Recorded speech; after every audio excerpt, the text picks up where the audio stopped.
In every way imaginable, the consequences of redlining to many Black and brown communities across America meant that those communities had the least and the last of everything.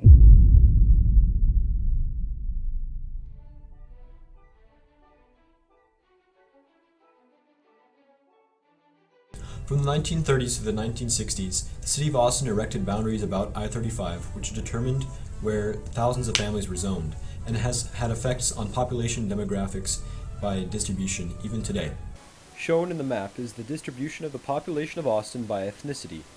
Notice the significant difference in the plotted population about the central line, resulting from the boundary of I-35.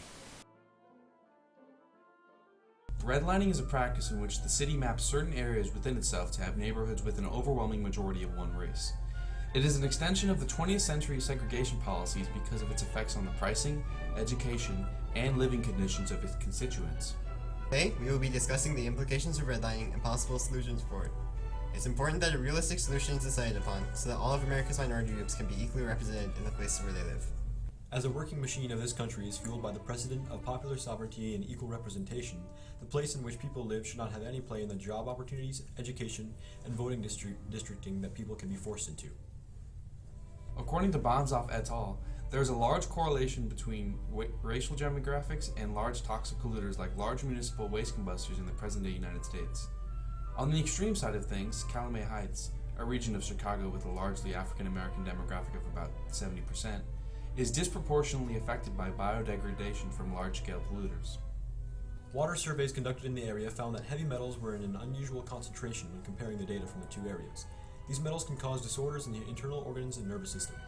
Spencer Bansoff, director of the Center for Environmental and Resource Economic Policy at the University of North Carolina, is credible on the topic because of his expertise gained from writing dozens of research papers on urban housing and the economics surrounding it. A resounding effort in the United States needs to be made, especially with recent social movements calling for equal rights for all.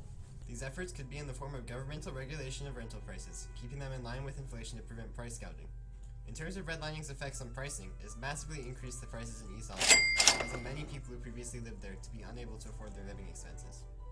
According to KUT News, 20 years ago, people could buy homes in East Austin for around $60,000.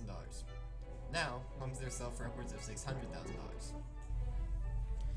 This increase in prices can be traced back to a plan enacted by an all-white city council in 1928, which did many things, including denying Black people mortgages and preventing Black people from buying homes in some white neighborhoods.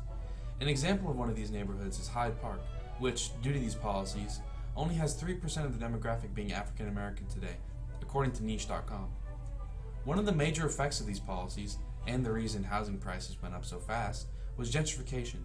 In East Austin, many rich white people moved in, forcing the home prices up, and in the process forcing the people who already lived there out. Redlining has also affected the living conditions of many people. According to ReconnectAustin.com, the city utilized zoning to push commercial and industrial uses into majority Black neighborhoods in East Austin. These commercial buildings and residential areas can greatly worsen living conditions for residents, with diesel fuel from deliveries affecting air quality, as well as general traffic from consumers making neighborhoods less walkable and more dangerous for pedestrians. In order to solve such a detrimental issue, through our research we have found a group of solutions that work together to solve this complex enigma known as redlining. One of these solutions is to separate commercial and residential areas and neighborhoods affected by redlining and replace them with affordable housing. Not only would this address the problem experienced by people referring to Banzoff et al., but it would deflate some of the prices simply because of the vicinity to certain other neighborhoods or industrial areas. Another solution to the overinflated pricing of new homes is to implement laws requiring developers to build affordable housing in each new lot when building more homes, also known as inclusive zoning laws. An important thing to consider is that both of these potential solutions require people in the government to create laws to help with this issue, so by far the easiest way for an everyday person to help with this issue is to vote for people who would put in the effort to prevent the effects that redlining has had. In conclusion, redlining is a massive issue that has been plaguing the streets of Austin due to its detrimental effects on the environment, residents' health, and pricing. A potential solution we have found is to separate commercial and residential areas and implement inclusive zoning laws, which can be accomplished by voting for local lawmakers who will enact these changes.